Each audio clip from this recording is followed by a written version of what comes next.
चाहे आप 10 के स्टूडेंट हैं या 12 के स्टूडेंट हैं, दोनों के पास ले देकर एक ही समस्या है कि अब एग्जाम इतना नज़दीक आ गया है कि कुछ समझ ही नहीं आ रहा है कि तैयारी कैसे करना है। तो आज के इस वीडियो में हम लोग इसी बात पर डिस्कस करने वाले हैं कि किस प्रकार से इस 3 महीने के अंतराल में अपने माइंड का 100% यूज करके एग्जाम की तैयारी को बेहतर से बेहतर कर सकें, ताकि आपका अच्छा अंक आ सके।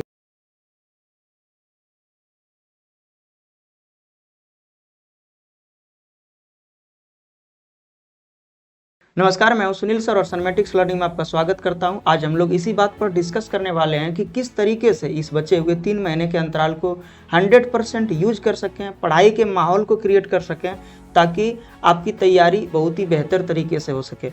सबसे पहला स्टेप आपका यही होना चाहिए कि आप अपने पूरे परिवेश को बदलिए, यानी कि अपने इन्वायरमेंट को बदलिए। चाहे सोशल मीडिया सर्कल हो या फिर आपका फ्रेंड सर्कल हो, तो दोनों को चेंज करना जरूरी है, क्योंकि इसी की वजह से आपका पढ़ाई जो इतना दिन तक डिस्ट्रैक्ट हुआ था, वजह यही पे था।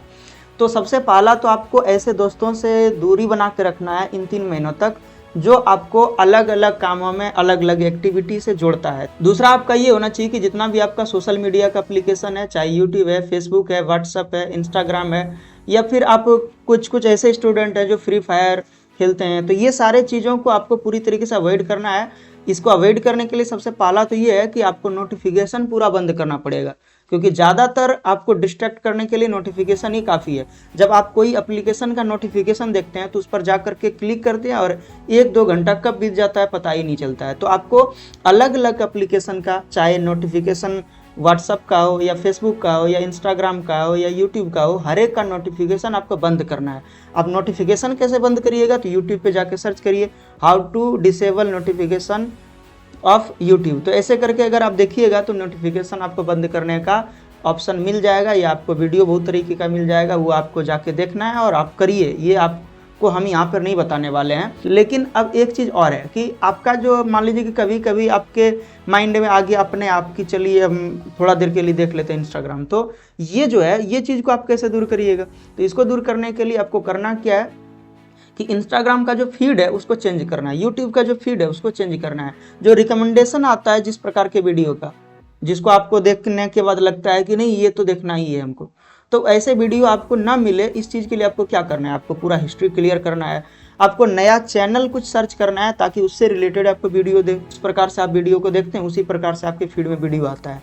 तो अगर आप पहले से कुछ अलग तरीके का वीडियो देख रहे हैं, पढ़ाई से रिलेटेड आपका वीडियो आपके फीड में नहीं आ रहा है, तो उस चीज़ को दूर करने के लिए आपको करना क्या है कि जो चैनल से वीडियो आपका आ रहा है उससे जा करके I don't recommend this channel आप कर सकते हैं। तो आपको डायरेक्ट ऑप्शन ऊपर में ही मिल जाएगा। जब आपको किसी चैनल का वीडियो दिखेगा तो यहाँ पे बगल में आपको 3 डॉट दिखेगा, वहाँ से जाकर के क्लिक करिए और उसके बाद I don't recommend this channel पे चले जाइए, उस ऑप्शन को क्लिक करिएगा।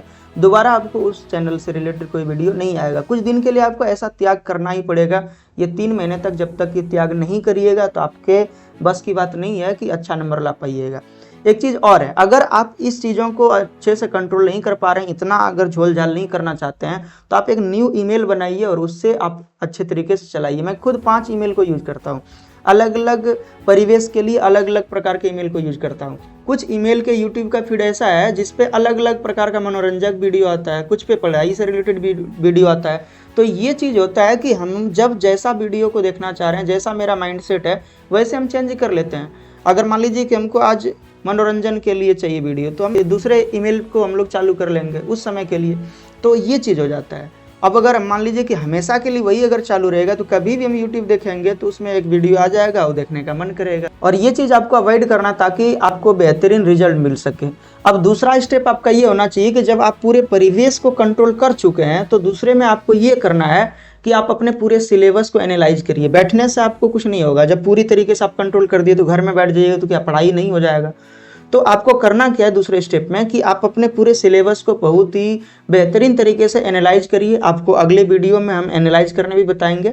लेकिन अगर यहाँ से एनालाइज करने के लिए नहीं मिल रहा है, तो कहीं दूसरे चैनल से भी आपको, कहीं दूसरे यूट्यूब के वीडियो से भी आपको देखने मिल जाएगा बहुत तरीके से कि किस तरीके से आपको अपने सिलेबस को एनालाइज करना है, किस तरीके से आपको पढ़ाई करना है, क्या पूछा जाता है, क्या नहीं पूछा जाता है, आपको देखना है। ये जब तक आपको मालूम नहीं होगा तो इस शॉर्ट टर्म में, इस शॉर्ट टाइम में आपको पढ़ाई आपके बस की बात नहीं है कि पूरे आप सिलेबस सही ढंग से आप कवर कर पाइएगा, पूरी तरीके से पढ़ पाइएगा डिटेल में, ये चीज़ तो संभव नहीं है। तो आपको शॉर्ट में ही पढ़ना है और जहाँ तक हो सके आपको डिटेल में भी कोशिश करना है, लेकिन आपको कोशिश रहना चाहिए कि शॉर्ट में ही पढ़ें, ठीक है। तो ये चीज़ हो गया। तो दूसरा तो आपका स्टेप हो गया कि आप पूरी तरीके से आप अपने सिलेबस को एनालाइज करिएगा, पूरी बेहतरीन तरीके से हर एक सब्जेक्ट को, एक एक सब्जेक्ट को अगर देखिएगा तो आपके पास अनुभव हो जाएगा कि क्या हमको पढ़ना है और क्या नहीं पढ़ना है। अब तीसरे स्टेप की बात करते हैं। तीसरा स्टेप में आपको करना क्या है, तो सिलेबस को पर्सनलाइज करिए कि आपको कब क्या पढ़ना है, किस तरीके से पढ़ना है, कितना किस सब्जेक्ट में टाइम देना है, कहाँ पे कमजोरी है, कहाँ पर कमजोरी नहीं है, कितना पढ़ रहे हैं, ये सारी चीज़ों को देखना है, ठीक है। तो ये जब आपको हो जाएगा तो फिर धीरे धीरे आपको यानी कि लगने लगेगा कि पढ़ाई मेरा सही ढंग से होने लगा है। जब तक कि आप पर्सनलाइज नहीं करिएगा तब तक आपको सही ढंग से ये समझ नहीं आएगा। पर्सनलाइज करने का मतलब क्या हुआ, जैसे मैं आपको एक एग्जांपल के लिए फिजिक्स के एक पूरे बुक का ही बात कर रहे हैं, चलिए एक चैप्टर का बात नहीं कर रहे हैं, पूरे फिजिक्स का हम बात करते हैं। तो यहाँ बगल में आपको एक नोट्स के जैसा आपको दिखता होगा, 4 पेज में ही पूरे फिजिक्स के सारे टॉपिक को हम लिख दिए हैं। तो इसमें अगर मान लीजिए कि हम पढ़ाई कर रहे हैं तो जो टॉपिक से रिलेटेड हमको पहले से नॉलेज है तो उसको पढ़ने का तो जरूरी नहीं है। और बाकी अगर आप देखिएगा 4 पेज में जितना भी आपको टॉपिक मिल रहा होगा सब आपको पढ़ने का जरूरत नहीं है। बहुत कुछ ऐसा होगा जो आप पहले से जान रहे होंगे, पारदर्शी और अपारदर्शी पदार्थ आप पहले से जान रहे होंगे, चालक विद्युत रोधी आप पहले से जान रहे होंगे, दर्पण आप पहले से जान रहे होंगे, प्रकाश आप पहले से जान रहे होंगे, आपतित किरण आप पहले से जान रहे होंगे। तो ये सारी चीजें जो आप जान रहे हैं, क्या उसको पढ़ने का जरूरत है? नहीं जरूरत है। एक बार भी आप रिपीट कर लीजिएगा तो आपको याद हो जाएगा। कुछ टॉपिक फिजिक्स का ही बात करें या साइंस में किसी भी सब्जेक्ट का बात करें या मैथ का बात करें, किसी भी सब्जेक्ट में अगर हम लोग उठा के ले लें तो उसमें बहुत ज़्यादा पढ़ने का जरूरत नहीं है। सारा टॉपिक भारी नहीं है, कुछ कुछ ही टॉपिक भारी है। अगर फिजिक्स का ही बात करें तो फिजिक्स में आपको मुश्किल से आपको 10 से 15 टॉपिक ऐसा मिलेगा जो ज़्यादा भारी है और उसका तैयारी करना होगा। जब आप बढ़िया से तैयारी करिएगा तो आपको 5 नंबर भी देगा वो, ये भी है। तो ये चीज़ें जब आप कर लीजिएगा तो आपको अनुभव होने लगेगा कि किस तरीके से, किस ढंग से पढ़ा जाता है, एक शॉर्ट टर्म में किस तरीके से पढ़ा जाता है, ये आपको पता हो जाएगा।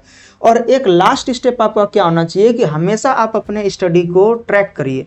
जब तक कि आप ट्रैक नहीं करिएगा, आप बहुत बड़े निस्वार्थ एक तरह से साधु संत तो नहीं है, ऋषि मुनि तो नहीं है कि निस्वार्थ भाव से आप काम करते जाइएगा और फल की चिंता नहीं करिएगा, ऐसा तो नहीं है। आप जब तक कि आप अपने पढ़ाई को ट्रैक नहीं करिएगा कि कितना घंटा हम पढ़े, जब भी आप पढ़िएगा टाइमर लगाइए कि आज मान लीजिए कि एक बार बैठे हैं 2 घंटा पढ़े हैं, तो अगली बार जब बैठिएगा तो आपको क्रॉस करने का मन करेगा कि 2 घंटा से ज़्यादा हम पढ़ सकते हैं।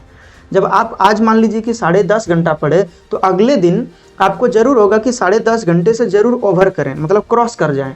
अब आप पहली बार अगर मान लीजिए कि 5 घंटा ही पढ़े तो आपको अगली बार लगेगा कि 6.5 घंटा, 5.5 घंटा या 6.5 घंटा या 6 घंटा पढ़ें। तो ये चीज़ हर एक के माइंड में होता है, आपकी ही बात नहीं कर रहे हैं, हर एक के माइंड में होता है। तो ये आपको बेनिफिट देगा टाइमर लगाने से। तो आपको ज़्यादा कुछ करना नहीं है। जब भी आप मोबाइल लेते हैं टोटल नोटिफिकेशन आपका बंद होना चाहिए। किसी भी तरह का उस समय में आपको पढ़ाई के समय नोटिफिकेशन नहीं आना चाहिए कि जैसे आया उधर से नोटिफिकेशन फिर चले गए सोशल मीडिया पे, ये नहीं होना चाहिए। तो जैसे आप टाइमर लगाते हैं, पढ़ने के लिए लगे, टाइमर चल रहा है उधर, आप पढ़ रहे हैं, उस पर ध्यान भी नहीं देना आपको। और जैसे पढ़ाई बंद हुआ टाइमर बंद, तो आपको देखने के बाद लगेगा कि अरे 4.5 घंटा पढ़ लिए तो आधा घंटा और लगा देते हैं तो 5 घंटा हो जाएगा। तो ये चीज़ आपको काफ़ी ज़्यादा मोटिवेट करेगा।